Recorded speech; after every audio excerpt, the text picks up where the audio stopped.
बिस्मिल्लाहिर्रहमानिर्रहीम, अस्सलाम वालेकुम। मेरा नाम सैयद फैसल शकील है। मारंग बलोच साहिबा के हवाले से बड़ी खबर है जी। बलोचिस्तान हाई कोर्ट ने फैसला महफूज कर लिया है। जो उन्होंने अपनी 3 एमपीओ के तहत गिरफ्तारी जो है वो चैलेंज कर रखी है अदालत में, और कामरान मुर्तजा साहब उनके वकील हैं।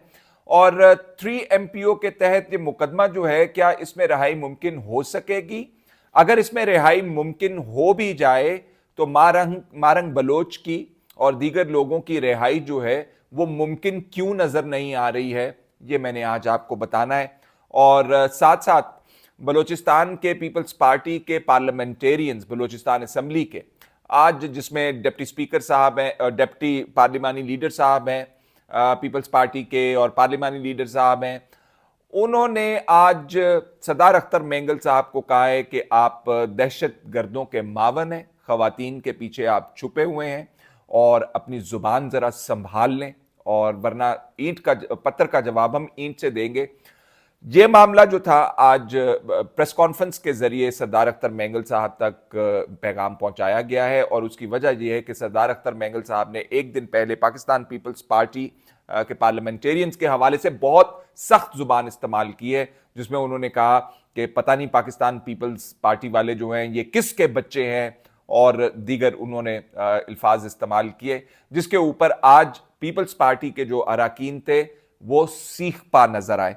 और उन्होंने साथ साथ ये भी कहा कि सरदार अख्तर मेंगल साहब जो हैं उनको हमने कहा था कि आप आ जाएं शावानी स्टेडियम, वो वहां पे नहीं आए।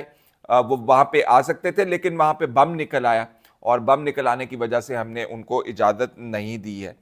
अच्छा, जो लुबे लुबाब है इस गुफ्तगू का, जिसमें बहुत सख्त किस्म की जुबान भी इस्तेमाल की गई है, उसमें जो सबसे अहम बात है वो ये है कि मारंग बलोच ने जो हस्पताल, सिविल हस्पताल कोयटा के ऊपर मिसिंग पर्सनस के लवाहिकीन के साथ गई, और वहां पे उन्होंने कहा जी कि तोड़ फोड़ की और दहशत गर्दों की लाशें वहां से लेकर चली गई। ये बहुत संगीन चार्जेस हैं। और साथ साथ ये कहा गया कि मारंग बलोच जो हैं, उन्होंने जब एहतजाज किया सरियाब रोड के ऊपर, तो पोस्ट ऑफिस को जलाया और पब्लिक प्रॉपर्टी को नुकसान पहुंचाया, उसकी मद में भी उनके हवाले से मुकदमात जो हैं दर्ज हैं। तो सरदार अख्तर मेंगल साहब के हवाले से जो गुफ्तगू की गई है, उसमें यह भी कहा गया है कि सरदार अख्तर मेंगल साहब जो हैं वो सिर्फ और सिर्फ अपनी सियासत चमकाने के लिए आए, क्योंकि उनकी सियासत जो है वो दफन हो गई हुई थी। और उन्होंने कहा कि मारंग बलोच जो है वो दहशत गर्दों की सपोर्टर है। मारंग बलोच की जो बलोच यकजहती कमेटी है वो पॉलिटिकल विंग है बलोच लिबरेशन आर्मी का। इसके अलावा उन्होंने कहा कि सरदार अख्तर मेंगल साहब जो हैं वो इस कोशिश के अंदर हैं कि उनकी सियासत रिवाइव हो जाए। वो इस कोशिश में है कि हुकूमत को मुश्किल के अंदर डाल दें। और साथ उन्होंने ये कहा कि जो उनसे बातचीत हुई उसमें हुकूमत ने बहुत ज़्यादा उनके कंसेशंस दी, लेकिन वो नहीं माने। अब इसमें कसूर जो है वो सरदार अख्तर मेंगल का है। तो उन्होंने कहा कि जी ये जो सियासत है इस हवाले से कि आप मारंग बलोच को कह रहे हैं कि रिलीज कर दें, अब इस हवाले से एक लाइन खींच दी गई है और एक रेड लाइन मौजूद है, और ये फैसला हो चुका है कि अब इस हवाले से जीरो टॉलरेंस है। तो जो मैसेज उन्होंने कम्युनिकेट किया पीपल्स पार्टी के बलूचिस्तान असम्बली के मेंबरान ने सरदार अख्तर मेंगल साहब को, कि आप बेशक 15 दिन बैठे, आप बेशक 20 दिन बैठे, आप बेशक 6 महीने बैठे, लेकिन आपको इजाजत नहीं होगी कि आप लॉन्ग मार्च करें, या आपने जो मुतालबात सामने रखे हैं उनके हवाले से कि मारंग बलोच और दीगर BYC के कमेटी के मेंबरान को रिलीज किया जाए। तो जो जर्नलिस्ट वहां पे मौजूद थे, जो उनसे सवाल जवाब का जब सिलसिला शुरू हुआ, तो सहाफियों ने बड़े सख्त सवालात किए पीपल्स पार्टी के बलूचिस्तान असम्बली के मेंबरान से। एक तो उन्होंने कहा कि जी देखिए, अगर समीदीन बलोच को बलूचिस्तान में रिहा किया जाता है, जिसकी गिरफ्तारी भी 3 एमपीओ के तहत है, और मारंग बलोच की गिरफ्तारी भी 3 एमपीओ के तहत है, तो फिर आप रिलीज क्यों नहीं कर सकते हैं मारंग बलोच को? तो इसके ऊपर उन्होंने कहा कि जी मारंग बलोच के जो है वो दहशत गर्दों से रवाबित है,